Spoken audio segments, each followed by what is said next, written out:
Hey, Jason Preistley, Luke Perry, back together and in the studio with us tonight. We're talking movies. We're talking good times, fellas. I'm so glad you're here. What's up? Many things. Many things. Luke Perry, you look very handsome, sir. Hey, thanks, brother. You guys look the same. Beautiful. Very handsome men. Well, thank you, Billy. You're looking rather attractive yourself this evening. I'm out. I'm gonna give you guys 30 more seconds of that, and I'm out. All right. This is already veering wildly off course, isn't it? Listen, I was thinking about a couples massage a little later on. Look, no, don't go anywhere. Hey, let's talk about the movie. Let's talk about the friendship. Where should we start? Ricky Gervais. I think that's Ricky Gervais. Let's start there. Awesome. Let's touch on the Golden Globes. Good job. That was really funny. The Golden Globes is just one of those nights, man, where, everybody wants to pretend there's something that they're not. And then, it's not really happening like that. It's a lot of hypocrisy on that night. And Ricky just kind of called it what it was. And, I thought it was funny. He is, you know what? A lot of people say, oh, I don't care. I don't care what people say about me. I don't care. I don't read that. He doesn't care. He truly doesn't. Yep. No, he doesn't. He doesn't care. And I thought he was really funny myself. I was laughing out loud. I was the only morning television the next day was all about people saying, oh, I heard he mean-spirited over fun. Okay, let's go with that. Everybody hopped on the bandwagon. I said, wait a minute, back it up. We just replayed his jokes from last night on a bump-in. This whole set is laughing hysterically. Yeah. Something tells me maybe people were in shock at the moment, like, whoa, he just said, whoa. I think there are times when people are more, ready to hear the truth. They're ready to hear something that borders on the truth than others. I mean, if you think back to what happened to Bill Maher after the 9/11 thing, right? I mean, Bill Maher gets on the radio the next day or on TV and says, call him whatever you want, but anybody that can fly an airplane into a building isn't a coward. Now, we were all hip to the sentiment that it was a horrible thing that had happened, but he stated a fact that was just very much, at that time, not what the public wanted to hear. And so, bam, he got his show canceled. He got fired. And people are afraid to, in the media today, there's everything's digital, so it exists forever. People are afraid to make mistakes. They're afraid to go far enough. And Ricky Gervais just said, no, I'm not afraid. That's my job. I'm going to come out. I'm going to step over the line. If you draw another one, I'll step over that. But there was intelligence behind it, and I thought it was pretty good. What was your favorite joke? My favorite joke was the Scientology joke. I'm just going to come right out and say it. The Robert Downey Jr. stuff was good too because it was quick. And again, I don't think he means any animosity by it. And to pretend, what about Charlie at breakfast? He goes, "There's going to be the Charlie Sheen breakfast joke. There's going to be a lot of funny heavy too. drinking." I loved Hef. I loved Charlie at breakfast. I loved the J-Lo. I loved all of it. J-Lo loved the J-Lo. We had her on this week. She loved it. The Scientology joke was was the most uncomfortable joke because it was the first. But that was funny. Did you know who he was talking about? Absolutely, everybody knows who he's talking about, and that's funny. But even Ricky on Piers Morgan last night, he was like, I don't. It was just anybody. Could be anybody. Yes, exactly. No one's gonna say it. No one's gonna say it. Well, it's not funny if you start making it about specifically somebody. Right. It's funnier to leave it alone. That's where Ricky Gervais' intelligence comes in. You just float it out there, let it hang for a second, moving on. Who looked hot, boys? Come on. I know, just fashion-wise for a second. Who looked unbelievable at the Globes? I saw Halle Berry in that dress. Yeah, Halle Berry looked fantastic. And if you didn't see the dress, it sounds like... I mean, man, when I looked at her, it was like, whoa! It was like a bustier up top with a little... what do you call that? I call it a... Yeah. She is so sexy. She gets younger. The skin is like caramel. It's perfection. She'd be the one, huh? Yeah. I guess we know. Oh yeah. I guess we know what's going on. He's with dead Luke. on. Oh, okay, I can breathe again now. He's not out on a limb on this one. There we go. How tight are you guys? How much do you guys hang out like when not working together? Or, We spend a lot of time together. Actually, our legs are touching right now under Luke's. And no problem. You're We're both all comfortable cool with that. Yeah. Yeah, we do hang out, and it's cool. Our families hang out. We had the kids together, and we were making this up in Vancouver. Kids came up. We all went out to lunch a couple of times, and he had his kids. They would come in my trailer and eat, and it was really good. Yeah. So. And this is Hallmark Movie Channel. Good Night for Justice. Jason, you're directing, and Luke executive producing and starring in the film. So essentially, you're working for Luke on this project, yeah? And is he a difficult man to work for, an easy man to work for?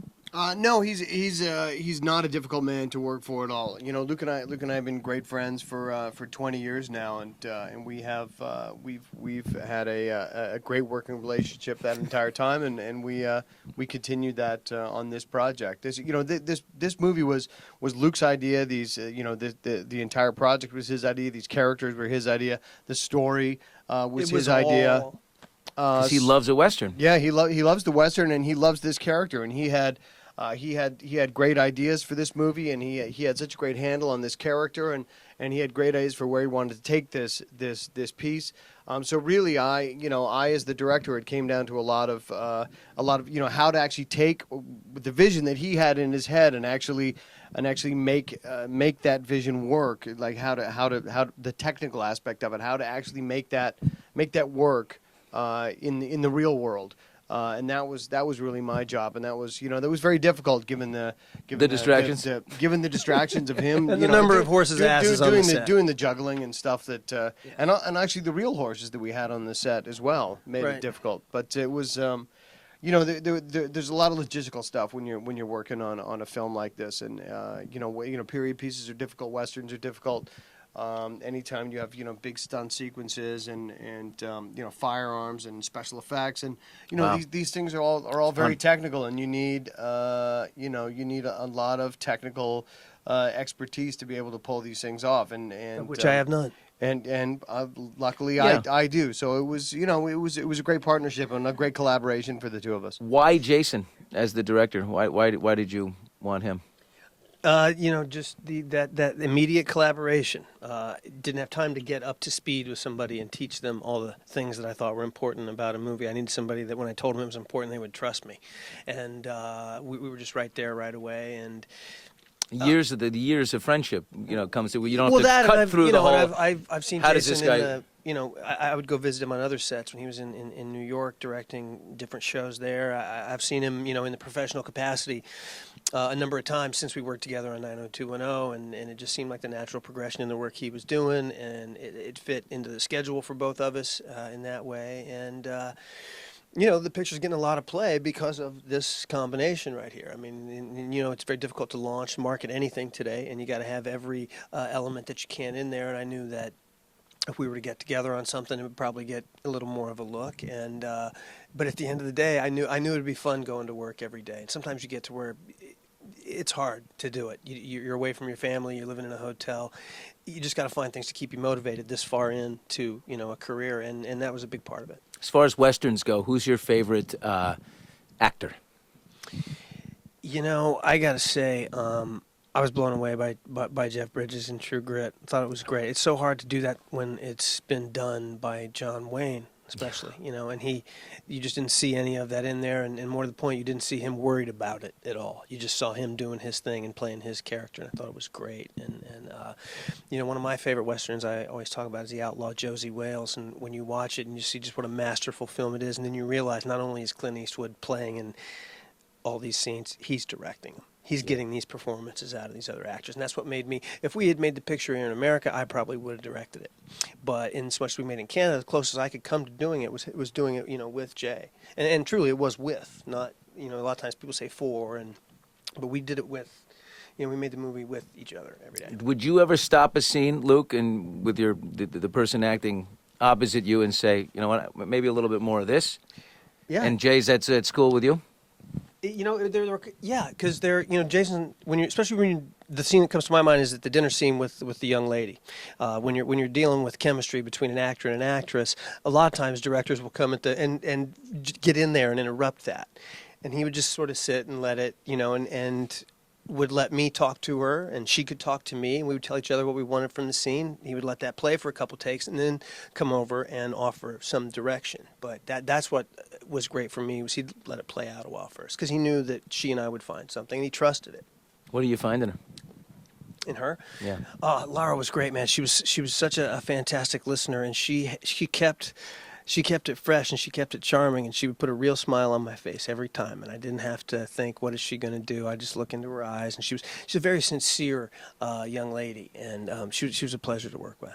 I think as an actor, you have to kind of let yourself fall in love or fall for someone in so many different times in your life. I mean, how many, right? How many times have you just fallen for an actress, done the scene, and then you move on and you move on to the next project? You do it again with somebody. No, it's like punching a clock, dude. I come in. You can punch out of it. I clock in. I'm in there. Punching and I in do is the easy. thing. I think punching Bang. out would be hard. I clock out. Move on. Moving on. Next victim. Next victim. You have a very Western. Punch in, pick up a Patek Philippe, punch out. It's pretty easy. Is Luke nuts? He's brooding, man. He's got that brooding quality that's key to a Western. You are a brooding. I'm a nice guy. I don't. But the brood, man, it's key to the Western. I guess. If you mean by wrinkles, I got them. Yeah, And if yet, that's what you're talking No, about. the get better looking as you get older quality like a too. That's a saddle, Clint bud. thing. That's a you thing. Yeah, I should live so long and be so talented. I mean, he's truly an American icon. Brother needs to go in a museum. Yeah. When his time comes, don't plant him in the ground. Put him in a museum. Yeah. Let everybody come visit. Okay, let everybody come visit. So Hallmark Movie Channel. It's January 29th. Yes. 8 o'clock. And how many times will they rerun it? Because that's important. It's the best thing about cable. I think they're going to rerun it 5 times. 5 times this month, and I'm sure they'll run it in perpetuity, pretty much. I'll tell you what, if you turn on the Hallmark Movie Channel and there's anything else on, I'll be disappointed. I want it running 24/7 on a loop for 3 to 4 days, and then I'm happy. What and the door is left open in the story for more, right? I mean, there's this. You want this to continue, don't you? You know what? There's always room for more. I mean, we've learned through television and movies, you can kill a brother at the end of the picture and bring him back in the next one. It's not a problem. But I do have other ideas in mind for this character, and we'll probably do something else. Yeah. Luke Perry and Jason Preistley with us tonight. Look, man, 90210 was the guilty pleasure of the 90s for sure. Let's talk. Really? I thought that was cocaine. Oh yeah, well, that Or not. I don't know. not for you. Charlie, not just for breakfast anymore. What's up? Tell me, what do you think about this guilty pleasure Skins on MTV? People are talking about it right now. It's targeted. The guy who created the show said, admitted that it's targeted for 16 to 20-year-olds. And by the way, how old is he? Would be one of my questions. he's a dad, and his son, they created it for his son, who's that age, so he's 40-something, I think. Right. But here's the deal that I found interesting. 3.3 million people watched the first episode. Of that, 2 million were ages 12 to 17. Right. So isn't it really for even younger?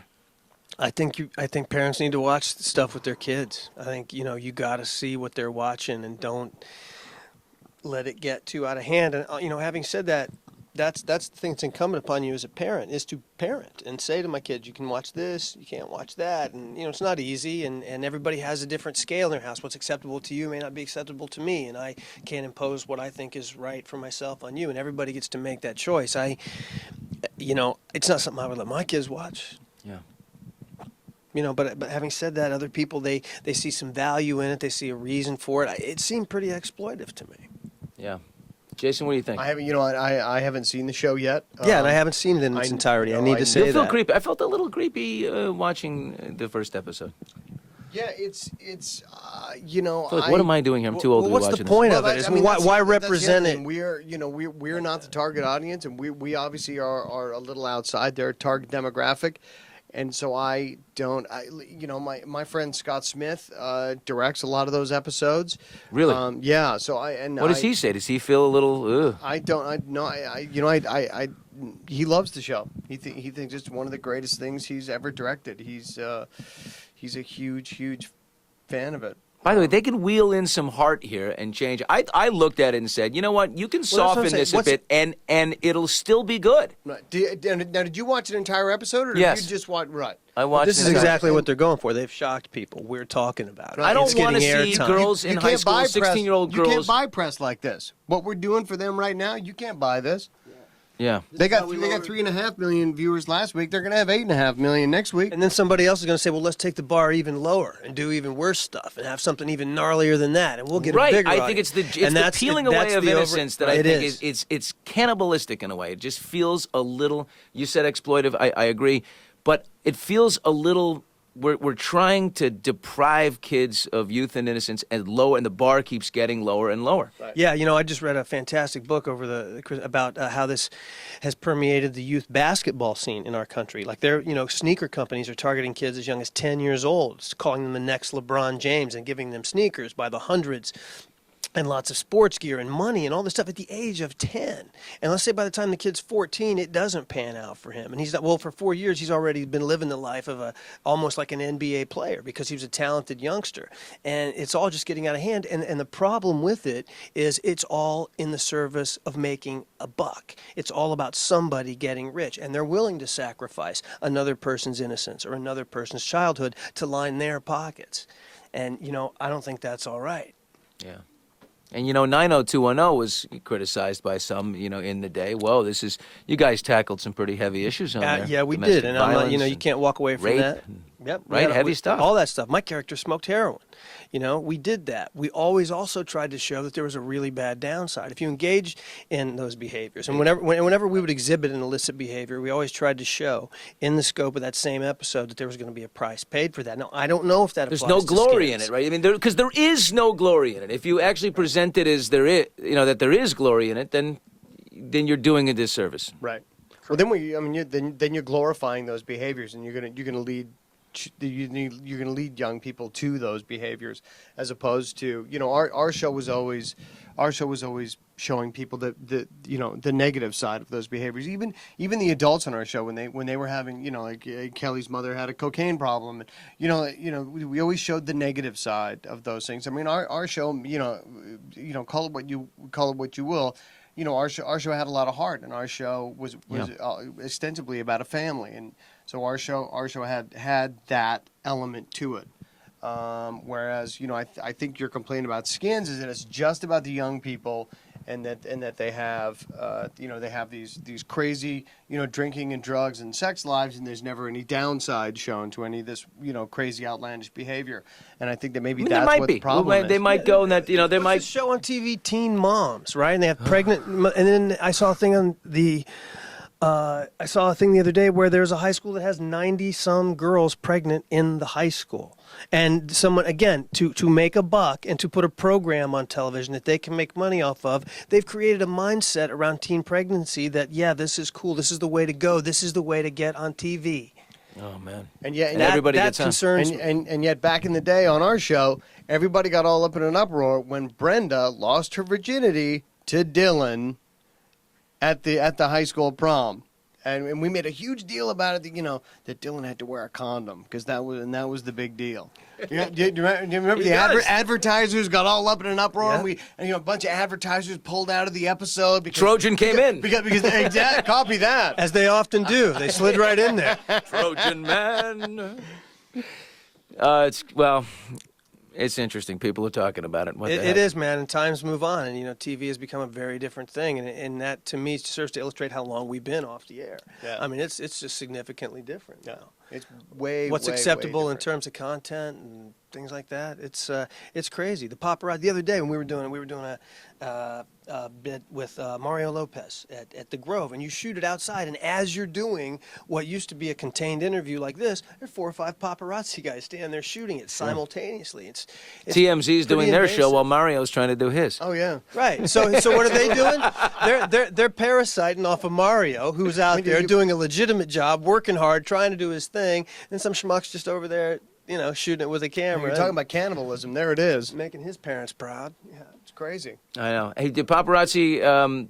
Is it mellow in your life, or do you still find those guys up your butt? Or The thing that I don't like about it is you never know from one given day to the next.